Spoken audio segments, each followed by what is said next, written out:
This is the hybrid 2024 Volkswagen Touareg 3-litre V6 TSI eHybrid. Yeah, mouthful, that's a lot. But that aside, this is a big car, it's practical, it's fast, and it's got plenty of toys in there as well, with some subtle updates all around the car. Let's talk about it. So this is the sub £80,000 R version, so the top of the line, top spec, 460 horsepower version. So with that comes with some subtle little things here and there so you can know that it's the top of the spec version. We have the R badge on the front there, for example.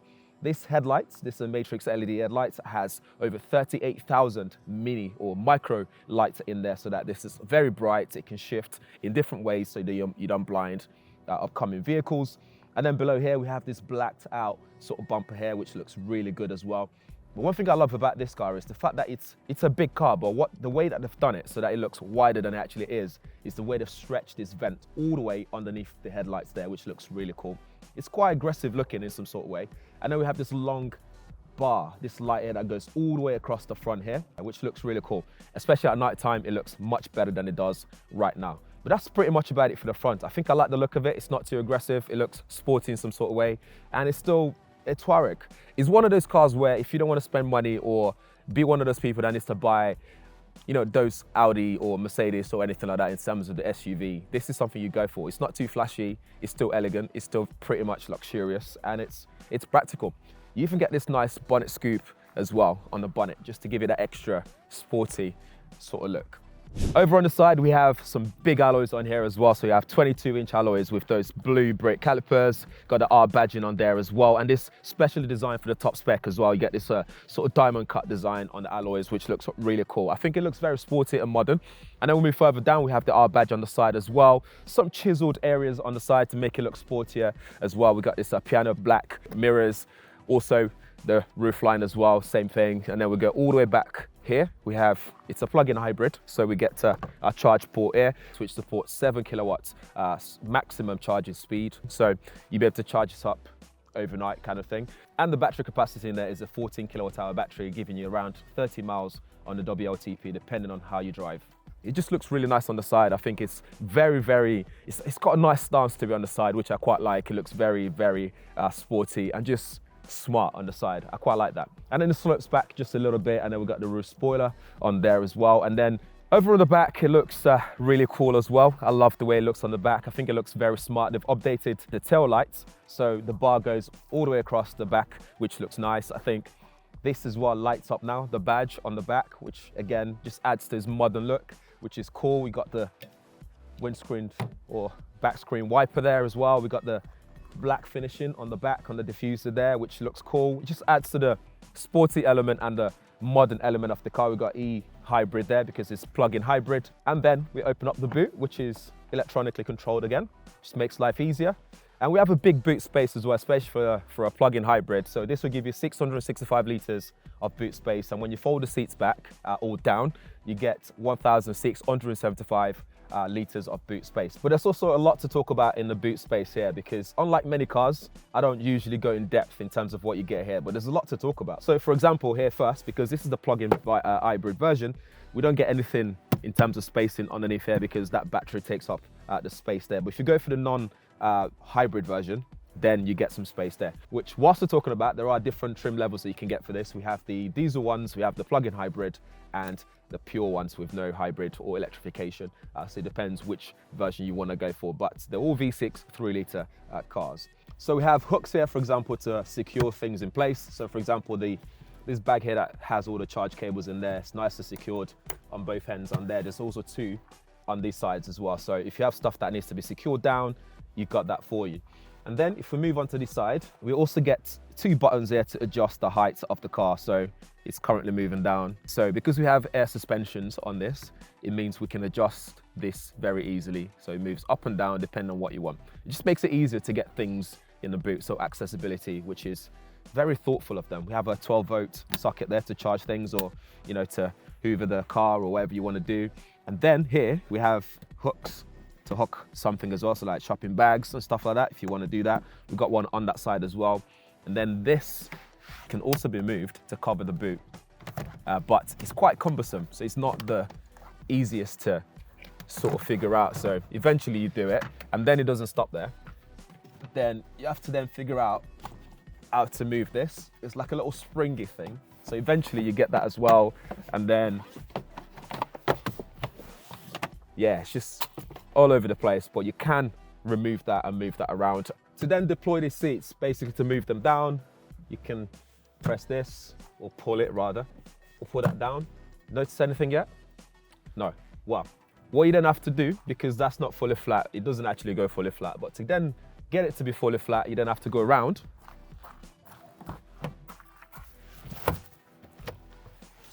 and push them down to go flat. But like I said, it still doesn't go fully flat or flush. This is slightly raised, so that could be an issue for when you need to put things in the boot. But it's still a big boot space, 1,675 litres of boot space. That is a lot, but you get the gist. There's a lot going on in the boot here that makes it very practical, and that's how it should be when you're buying an SUV.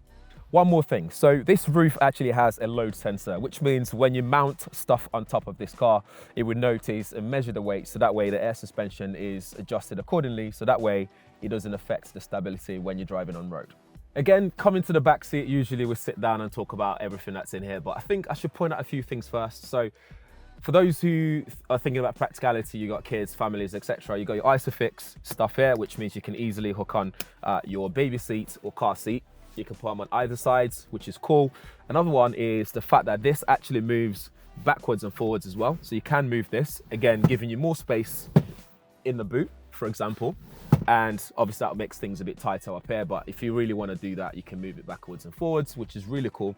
And then also, this middle seat here can fold down, giving you access to the boot. So whilst you're driving or whatever, if the passengers need to access things whilst on the move, they can easily do that, which again adds to the practicality of what the car's about.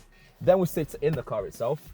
My first thing, this is quite upright in the way that I'm sitting. That's because actually we can recline the seats as well. So the passengers in the back can fully recline and be nice and comfortable. And then we talk about the seats itself. They're very nice and plush in terms of the material that's used. It's very soft and just comfortable to sit on. And then we still have the armrest there as well, so you don't have to fold the thing all the way down. But the problem here is the cup holders are quite exposed, so your elbows will end up just being in there and not that comfortable after all. But you can just rest it on the edge though, if you really want to do that. But you do get cup holders. And then we come down here, we open that to expose the charging ports. We have two USB-C ports, a 12-volt socket there again. But these are quite fast, so they're fast chargers. So I think they do 45 watts, which means you can charge your laptop, for example. That's not something you get in most cars. And there we have all our climate control options here for both passengers, so you can control the directions and stuff like that, the intensity of the fan, you can control the temperature and everything else. So again, that's really cool that they've done that, and it's buttons as well, not fancy touch screens and stuff like that. So yeah, but plenty of knee room here. It's very comfortable. I have no issues here at all. It's very, very nice. Plenty of headroom, and we get a panoramic sunroof that goes all the way across to the back, giving you that sense of space all around the car and in the back, especially for the passengers. But I can comfortably sit here for a long period of time with no issues at all. Don't worry, we're going to talk about the middle seat as well. There's space for the person to sit in the middle seat. It's nice and comfortable. It's kind of higher up compared to the other sides, but it's still comfortable, plenty of space to put my feet on either sides of the floor. So that's really cool. So far, it's ticking a lot of boxes when it comes to how practical and spacious this is. The front seats are great. Again, we have our logo just embossed or stitched on the headrest. It looks very comfortable and it's really nice and plush as well. We have electronically controlled areas, so we can move the seat forwards and backwards, control it and all that kind of stuff. But let's get in.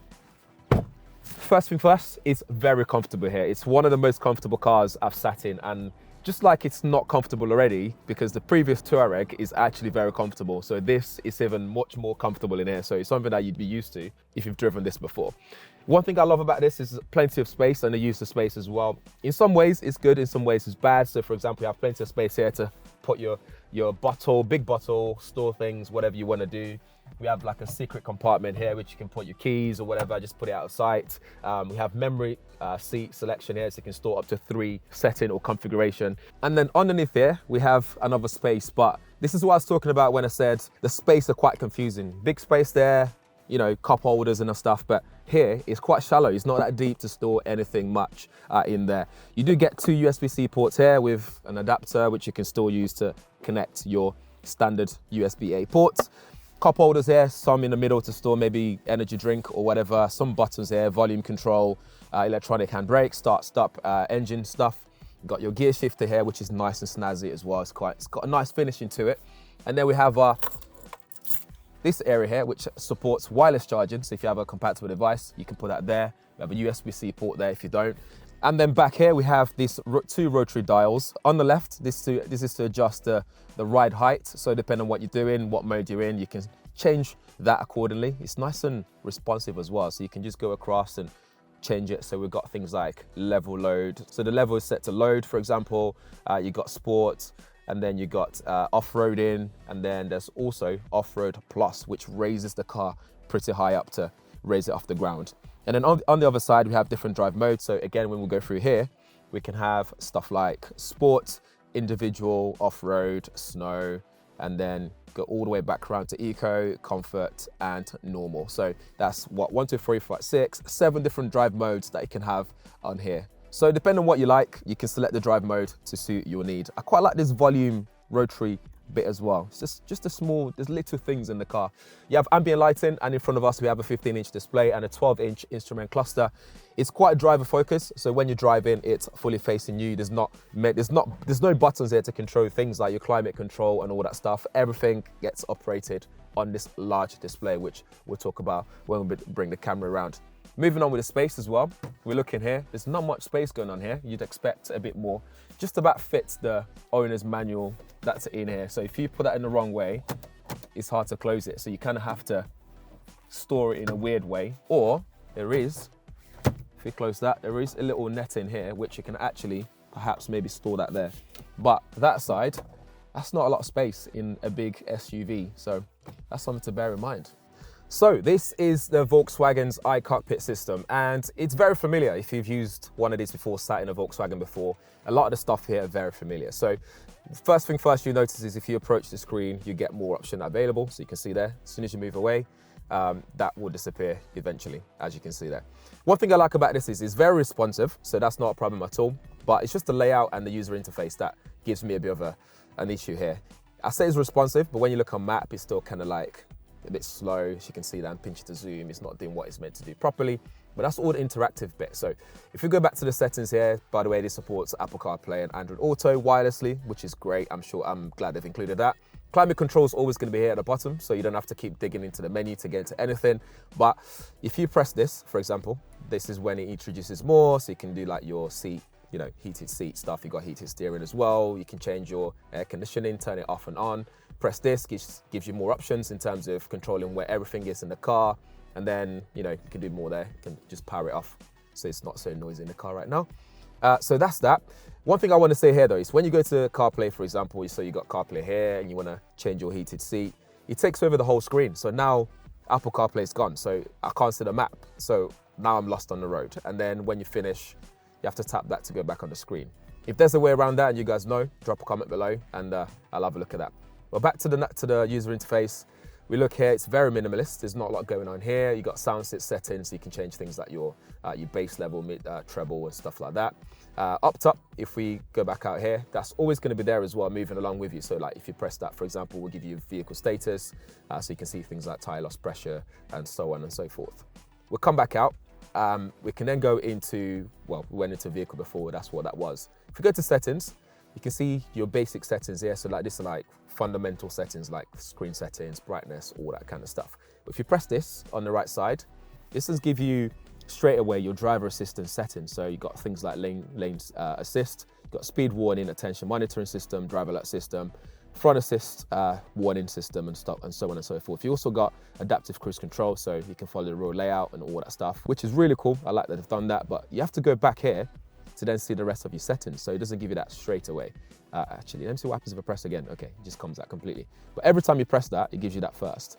And then you go there and you can do things like tire settings, driver assistance, parking and maneuvering, and so on and so forth. If you go into parking and maneuvering, this can actually be controlled using an app as well. So you can put it out of a parking space. It can help you park as well using an app. I don't have that with me, so I won't be able to test that in this press car. If we press park in here, this is another interesting thing. You can see how that flashes. So every time I'm pressing it, it's flashing between the cameras around the car. So I can't just view the camera if I just wanted to see what's going on around the car for some reason. Oh, there we go. Now he's doing it. So random. So it doesn't make any sense in the way that it works. It's not logical at all. So that's my issue with the user interface. But that aside, if you go to 3D, we can see the car itself, including what's outside. So you can see the umbrella and stuff like that we've taken out the boot. You can see the tripod on the corner there. And it's quite responsive. So even if I stick it into drive, for example, this will start moving with the car, as you can see there.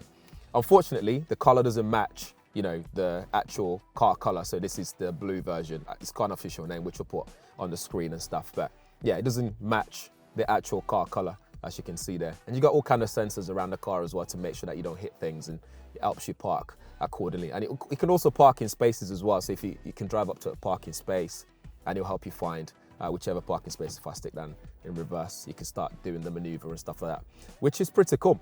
So overall, I think it's very simple to use. It's very straightforward. It gives you all the information that you need. It's driver focus. It's nice and bright and sharp as well. It's responsive in some places. But when it comes to things like the user interface and just the way it's laid out and stuff, I just think it doesn't make full sense of how it's done. So they could work on that user journey in terms of tapping things and the way you operate things. And then we'll move over to the side. And whilst I'm here, it's worth talking about the experience actually when you're sat here, because what you notice is this is quite bulky, it's quite chunky. So when you sat here, this is very, very imposing in your face. So that's something to bear in mind. Even if you raise the seat quite high up, it still feels like this is very big and in your face. So you don't feel like you sat on the car like when you're driving a Defender or some of the other SUVs on the market. This feels like you sat in it, and it just feels very cocooned, which is a preference thing. I quite like it. It makes me feel cocooned, like I said, in the space, and it just feels really nice.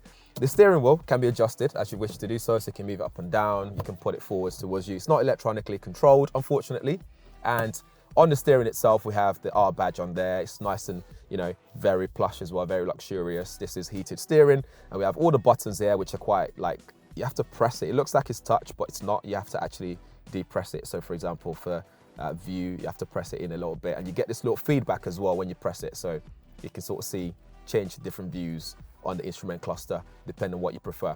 That middle information there, you can always change as well. So we can press this and scroll across to different things and off-road data, assistance, etc., etc. So you can press that. And every time you select something, you can then go up and down to see different things. Okay, it doesn't work on that one. So maybe if we go to driving data, we can then scroll, we can scroll up and down and select different options. So if he has any extra menu, you'll be able to go up and down and select those menu as well. Let's say you have an improved voice control system here, but I think from my experience, I'm yet to see a car that has a really good voice control system. So we're gonna leave that aside and not even try and test that at all. But that's basically it. There's no head-up display, unfortunately. It would have been nice if that was in here, especially for a big car to keep your eyes on the road. And something that's also cool is up here as well. So this looks like a normal sun visor, but what you can do is if you pull this down, it reveals another one. So you can then use this to block out the sun coming from the right side, and then still have another one to block out the sun that's coming from the front. So that way, you're nicely protected from the sun, so it's not right in your face. Pretty smart. I don't mind it at all. All right, on the road with the new Volkswagen Touareg. Let's talk about some of the trim levels and options available. So you're gonna keep hearing this beep, by the way, which basically tells me, actually let's turn off all the fog lights and stuff. It's just gonna keep telling me when I'm going over my speed limit and stuff, so ignore that if you can hear it. So yes, this is gonna be available in Elegance Black Edition and the top of the range R Edition, which is the one that I've got here, driving here. So this is the top of the range 462 PS version. So if you're looking for speed in conjunction with electrification, then this is the one.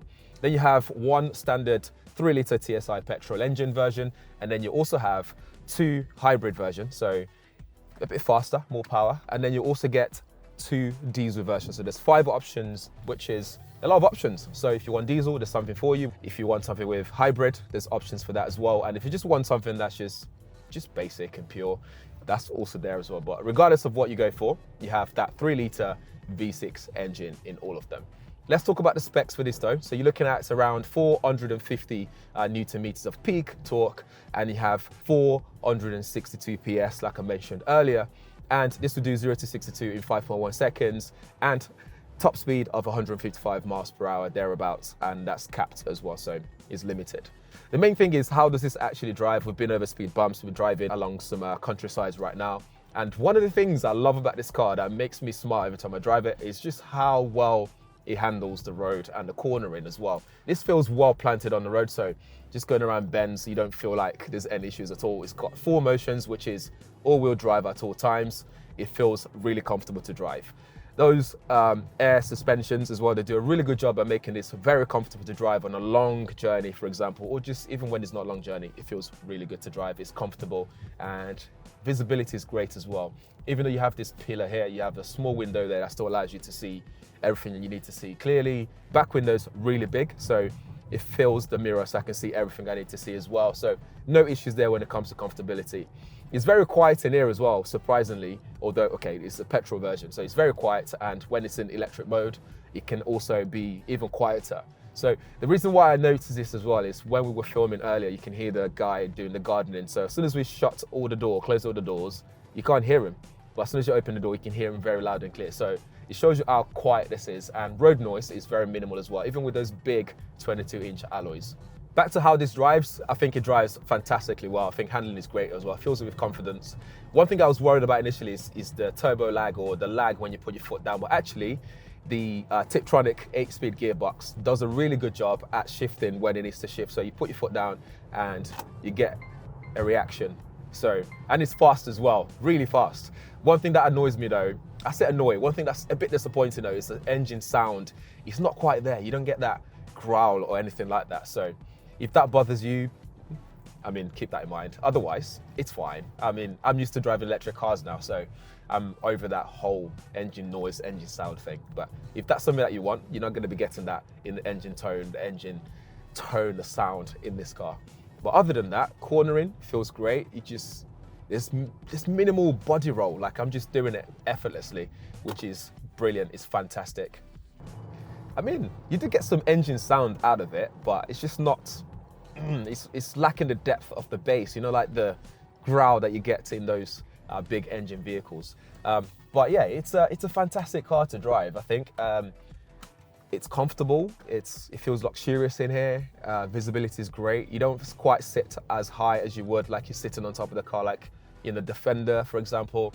The lag is minimal, body roll is minimal, so it ticks so many boxes for me in terms of the way that it drives. It's very, very nimble. You can just chuck it into corners, and man, it's very good. But one caveat though is the fact that all this happens when you stick it in sports mode. So as soon as you drop it down to maybe like comfort mode, then the lag is more noticeable. So in terms of when you put your foot down and what happens after that. But obviously that's built so that it's a lot more comfortable. It's not jarring in terms of like that sudden movement. So that's something to bear in mind. Braking is fantastic as well. I keep using the word fantastic, but yeah, braking is great. The steering wheel is nicely weighted as well. So it's very, very precise. It's very, very connected to the wheel. So you move, you feel exactly what you've done instantaneously, which is really good. This is exactly my style of how I like it in terms of the steering, the way that it drives is just perfect in my eyes. Also, this actually turns heads. So if you're thinking this is not an Audi, it's not a Mercedes or anything like that, this is actually quite a good looking car. I remember getting in the car yesterday and this guy was like, "Oh mate, nice looking car," and I was quite surprised. I don't know if it's the color of the car or just the general looks of it, but there you have it. It's a good looking car. It's powerful when it needs to be. It's good for off-roading as well. So if you want to start going off-roading, it's got loads of options there to start going off-roading with it. You can raise the car high up as well. It's got good height as well, which is really good. And I think generally, big screen, it's just an all-round really good car. Is it worth £80,000 though? That's food for thought. I'm not actually sure myself, because there are options available from Audi, from Mercedes, etc.